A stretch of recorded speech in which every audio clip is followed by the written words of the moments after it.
हाँ, ये जो बैक्टीरिया बॉर्न डिजीजेज की श्रृंखला चल रही है, इसमें आज की बैक्टीरिया बॉर्न डिजीज है इंटेरिक फीवर या आंत्र ज्वर जिसको कहते हैं, या जिसको हम टाइफाइड के नाम से भी जानते हैं, तो वही है इंटेरिक फीवर।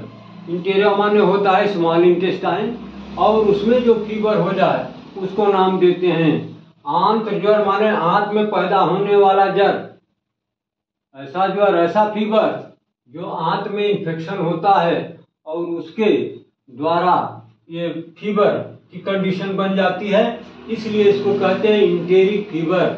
ये बैक्टीरिया बॉर्न डिजीज पार्ट 1 है। इसमें हम आपको इसके काज के बारे में बताना चाहेंगे, इसके मोड ऑफ ट्रांसमिशन के बारे में चर्चा करना चाहेंगे, और इसका क्लिनिकल मैनिफेस्टेशन पर चर्चा करेंगे, और इसकी ये जो वैरायटी है उस पर चर्चा करेंगे, फिर इसकी कॉम्प्लिकेशन की बात करेंगे, फिर इसकी डायग्नोसिस आप कैसे करेंगे। तो ये तमाम बिंदु हैं जो आज के टॉपिक में, आज के वीडियो में पाए जाएंगे। क्या है काज है इसका, मोड ऑफ ट्रांसमिशन है, और इसका क्लिनिकल मैनिफेस्टेशन है, और टाइफाइड की वैरायटी है, और इसका कॉम्प्लिकेशन है, और कैसे आप जान पाएंगे कि वास्तव में ये टाइफाइड का ही संक्रमण है। तो इसके जानने के लिए आप कौन कौन सी जांच कराएंगे, कौन कौन से एग्जामिनेशन करेंगे, जिससे आप ये आश्वस्त हो पाएँ कि ये वास्तव में जो संक्रमित व्यक्ति है, इसके संक्रमण का कारण ये साल्मोनेला टाइफी या साल्मोनेला पैराटाइफी टाइप ए, या फिर साल्मोनेला पैराटाइफी टाइप बी है। तो आइए हम जाने इसके बारे में। तो यह क्या है, एक बैक्टीरिया जनित संक्रामक बीमारी है जो बहुत ही कॉमन है। हिंदुस्तान में तो बहुत ही कॉमन है, प्राय लोगों को बरसात के दिनों में हो जाया करती है। ये बरसात में ही क्यों होती है, इसकी कुछ वजह है, और वो आगे बताई जाएगी कि यह बरसात में ही प्राय क्यों होती है, अन्य मौसम में इसका संक्रमण बहुत रेयर होता है। तो आइए, मोड इसका कारण क्या है। तो ये देखिए, ये 3 तरह के या 2 तरह के कह लीजिए ये नाम दिए गए हैं। एक है साल्मोनेला टाइफी। यह क्या है, एक बैक्टीरिया है जो 90 से 95% इन्फेक्शन टाइफाइड के इसी के द्वारा होते हैं। बाकी जो दूसरी वैरायटी है वो है साल्मोनेला पैराटाइफी। साल्मोनेला पैराटाइफी, इसमें 2 वैरायटी होती है, टाइप ए और टाइप बी। तो ये तीनों के संक्रमण से ये टाइफाइड की प्रॉब्लम हो जाती है, या इंटेरिक फीवर की प्रॉब्लम हो जाती है। लेकिन ये कैसे फैलता है एक जगह से दूसरे जगह, एक व्यक्ति से दूसरे व्यक्ति को कैसे इन्फेक्ट कर देता है, तो इसमें बताया गया फीको oral route and urine oral route. जैसा नाम वैसा काम, फीको ओरल रूट। फीको का मतलब फीकल मैटर, ओरल का मतलब माउथ, यानी फीकल मैटर से चल करके यह बैक्टीरिया माउथ के द्वारा इंटेस्टाइन में एंट्री कर जाता है, या फिर यूरिन ओरल रूट, या उसके ये संक्रमित व्यक्ति के फीकल मैटर में और उसके यूरिन में पड़ा होता है। और जैसे ही ये फेवरेबल कंडीशन पाता है, ये फिर पहुंच जाता है कैसे, थ्रू द ओरल रूट। ये मुख के द्वारा ही उस व्यक्ति के बॉडी में एंट्री करने में सफल होता है। तो कैसे होता है, तो संक्रमित व्यक्ति के मल एवं मूत्र में ये बैक्टीरिया पड़ा होता है, जो खाद्य सामग्री या पेय पदार्थों तक पहुंच जाता है, और वहां से फिर ये मुख के द्वारा इंटेस्टाइन में पहुंचने में सफल हो जाता है। परिणाम स्वरूप वह व्यक्ति इसके संक्रमण से बच नहीं पाता है और वो टाइफाइड का सफरर हो जाता है। इसके प्रसार का मुख्य स्रोत रोगी एवं इसका कैरियर बताया जाता है।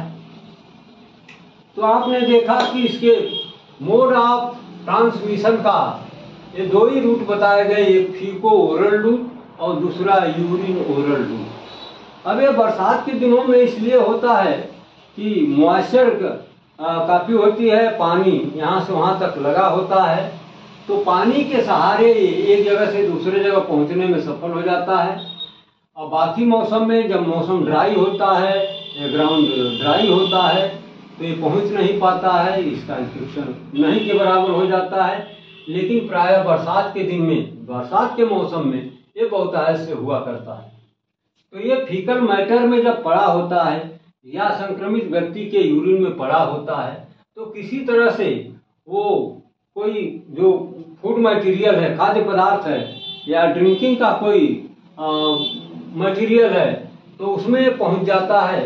और जब व्यक्ति अज्ञानतावश उस कंटामिनेटेड फूड या ड्रिंक को इंटेक करता है तो उसके साथ ही थ्रू द माउथ उसके इंटेस्टाइन में पहुंच जाता है और पहुंचने के बाद वहां पर ये अपना संक्रमण शुरू कर देता है और वह व्यक्ति जो है इसके संक्रमण का शिकार हो जाता है। और इसका जो मुख्य स्रोत है वो है इसका रोगी और उसका वाहक। जो इसका कैरियर होता है इस बैक्टीरिया का वो और जो संक्रमित व्यक्ति है वो, तो यही इसको प्रचार प्रसार में सहायता करते हैं और इन्हीं के माध्यम से एक व्यक्ति से दूसरे व्यक्ति में पहुंच जाता है। इसका क्लिनिकल मैनिफेस्टेशन में क्या मिलेगा आपको, तो इसको हम नाम देते हैं टाइफाइड, या इसको लोग टाइफाइड या फिर मंथली फीवर के नाम से भी जानते हैं। इसको लोग कहते हैं मियादी बुखार। मियादी माने भोजपुरी में एक शब्द है मियाद माने एक समय अवधि। तो यह एक समय अवधि पूरा करने के बाद ही ठीक होता है। लेकिन नाउएडेज इतनी अच्छी अच्छी दवाएं हमारे इर्द गिर्द हैं, आसपास हैं कि वो उतना नहीं भी होता है, उससे कम समय में भी व्यक्ति ठीक हो जाता है। लेकिन पहले जब इस स्तर का ट्रीटमेंट मैनेजमेंट नहीं मिलता था तो व्यक्ति कम से कम 1 महीना तो झेल जाता था। और इसमें 4 सप्ताह होते हैं 1 महीने में, तो चारों सप्ताह में अलग अलग लक्षण कॉम्प्लिकेशन इसके दिखाई पड़ते थे। लेकिन आज के युग में ऐसा नहीं है, इतनी अच्छी दवाओं का कलेक्शन है कि इसको हम कम समय में भी ठीक कर लेते हैं और व्यक्ति को आरोग्य कर देते हैं। तो ये इसके लक्षण क्या मिलते हैं, तो ये शुरुआत में तो बहुत ग्रेजुअली धीरे धीरे ये बढ़ता है, ये बीमारी चढ़ती है। लेकिन 5 से 7 दिन तक बुखार जो है लैडर फैशन, अर्थात सीढ़ी जैसे स्टेप वाइज स्टेप आप चढ़ते हैं। जैसे आज 101 डिग्री फीवर है तो कल 102 होगा, फिर परसों 103 होगा, वो 106 नहीं हो सकता। मतलब जंपिंग फीवर की कंडीशन नहीं होती है, स्टेप वाइज 1-1 डिग्री ही क्रमशः बढ़ेगा। इसी को कहते हैं लैडर फैशन। लैडर माने सीढ़ी और फैशन माने आप जानते हैं। तो ये बहुत क्रमशः ही रेज करता है, चढ़ता है और इसके बाद ये फिर 5-7 दिन के बाद ये स्टे कर जाता है, न घटता है न बढ़ता है। और इसमें क्या प्रॉब्लम होती है, ब्रेडिकार्डिया। ब्रेडिकार्डिया का मतलब उसका पल्स रेट डाउन हो जाता है, हार्ट रेट कम हो जाता है। और क्या होता है, हेडेक, इसमें सर दर्द होता है, वो व्यक्ति काफी परेशान होता है सर से और सर दर्द से। और क्या होता है, बेचैनी, रेस्टलेसनेस होता है, उसे कहीं आराम नहीं मिलता, कहीं अच्छा नहीं लगता। और क्या दिक्कत हो सकती है, कफिंग यानी खांसी की प्रॉब्लम होती है। और क्या प्रॉब्लम हो सकती है, शोर थ्रोट, गले में उसके खराश हो जाती है, घाव हो जाता है, हाथ पैरों में काफी दर्द रहती है। और कभी कभी खास तौर से बच्चों के केस में इपिस्टैक्सिस की प्रॉब्लम हो सकती है, ये नासिया वोमिटिंग की प्रॉब्लम हो सकती है। इपिस्टैक्सिस क्या है, वो जो ब्लीडिंग फ्रॉम द नोज, नाक से ब्लड का आना, इसी को कहते हैं इपिस्टैक्सिस। तो बच्चों के केस में प्राय ऐसा हो जाता है। और कभी कभी ये उल्टी दस्त की प्रॉब्लम भी प्राय बच्चों में ही होती है, एडल्ट में तो रेयर हो सकती है, लेकिन बच्चों में कॉमन है। और क्या होता है, कॉन्स्टिपेशन, कभी कभी कॉन्स्टिपेशन की भी प्रॉब्लम होती है, कब्जियत हो जाती है और स्टूल साफ नहीं होता है। नोट, 1 सप्ताह बाद अपर एब्डोमेन एवं पीठ पर लाल चकत्ते एवं लाल लाल फुंसियां भी निकल जाती हैं।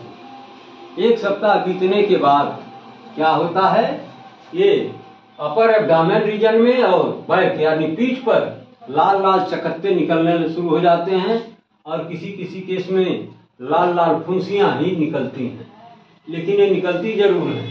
और क्या प्रॉब्लम हो सकती है? ब्रांकाइटिस की प्रॉब्लम। ब्रांकाइटिस का मतलब आइटिस इन ब्रांकाई यानी श्वास नली में इन्फ्लेमेशन का हो जाना। रिजल्ट क्या है? सांस लेने में डिफिकल्टी। डिलीरियम जैसी प्रॉब्लम भी हो सकती है और जैसी समस्याएं भी हो सकती हैं। उचित उपचार न मिलने पर रोगी कोमा में भी जा सकता है। अगर व्यक्ति का प्रॉपर ट्रीटमेंट और मैनेजमेंट न किया जाए तो कोमा में जा सकता है और उसकी मृत्यु भी हो सकती है। सोच लीजिए कितना खतरनाक बुखार है, यानी इसके वजह से व्यक्ति की डेथ भी हो सकती है। अब पैराटाइफाइड क्या है भाई? तो वही है, बैक्टीरिया है, इसी की एक वैरायटी है। इसका कारण है मुख्यतया साल्मोनेला पैराटाइफी टाइप बी या टाइफाइड की तुलना में थोड़ा कम अवधि का होता है, कम ड्यूरेशन का होता है और इसकी इंटेंसिटी भी थोड़ा कम होती है, माने हल्के लेवल की इसकी प्रॉब्लम्स होती हैं। लेकिन इसमें होता क्या है? इसका उद्भव तेजी से तीव्र इंटेराइटिस के साथ होता है। मतलब इसके पैराटाइफाइड के इन्फेक्शन से इन्फ्लेमेशन की शंका, इन्फ्लेमेशन के चांसेस इंटेस्टाइन में थोड़ा जल्दी हो जाते हैं और चकत्ते इसमें प्रचुर मात्रा में, प्रचुर संख्या में दिखते हैं, लेकिन इंटेस्टाइनल समस्याएं कम होती हैं। आंतों में जो कॉम्प्लिकेशन तमाम इसमें आपने देखा वो इसमें कम होती है। अब आइए कॉम्प्लिकेशंस। इसमें टाइफाइड तो ही है, इसके साथ साथ और क्या क्या दिक्कतें हो सकती हैं, किनकी पॉसिबिलिटी ज़्यादा होती है? तो ये है सेप्टिसीमिया। सेप्टिसीमिया का मतलब ब्लड में टॉक्सिन्स का बढ़ जाना। दूसरा है पॉलीसिस्टाइटिस, मतलब गॉल ब्लैडर में इन्फ्लेमेशन हो जाना। तीसरा कॉम्प्लिकेशन न्यूमोनिया भी हो सकती है, क्योंकि आपने ऊपर देखा ये ब्रोंकाइटिस की प्रॉब्लम हो सकती है। मायोकार्डाइटिस हो सकती है, जो हार्ट की लेयर है मायोकार्डियम, उसमें इन्फ्लेमेशन हो सकता है। दूसरे सप्ताह के अंत या फिर तीसरे सप्ताह के दौरान ये जो स्मॉल इंटेस्टाइन के अंदर पेयर्स पैचेज होते हैं उनमें परफोरेशन हो सकता है और उसके परफोरेशन होने का परिणाम क्या होगा? इंटेस्टाइनल ब्लीडिंग स्टार्ट हो जाती है, जो कि काफ़ी गंभीर समस्या पैदा कर सकती है। अब इसकी डायग्नोसिस आप कैसे करेंगे? कैसे जानेंगे कि वास्तव में ये संक्रमित व्यक्ति इसी टाइफाइड से ही पीड़ित है या फिर किसी अन्य बीमारी से? तो इसके लिए हमें क्या कराना होगा? Widal test. यह पैथोलॉजिकल टेस्ट है जो ये बता देता है कि यह व्यक्ति पॉजिटिव है या निगेटिव है। फिर क्या करते हैं? ब्लड का कल्चर भी कर सकते हैं और जैसा कि ऊपर आपने देखा कि इसका बैक्टीरिया जो है वो रोगी के फीकल मैटर और फिर यूरिन में पड़ा होता है, इसलिए हम उसका स्टूल टेस्ट करा लेते हैं। ब्लड टेस्ट कराते हैं तो हमको WBC जो है डिक्रीज अमाउंट में दिखती है, उसका काउंट कम होता है, जिसे हम लिकोपिनिया के नाम से जानते हैं। तो ये रहा enteric fever bacteria borne disease part first. बाकी इसकी और सारी जानकारी हम अगले एपिसोड में लेकर के आएंगे और आपके साथ इन डिटेल इस पर चर्चा करेंगे।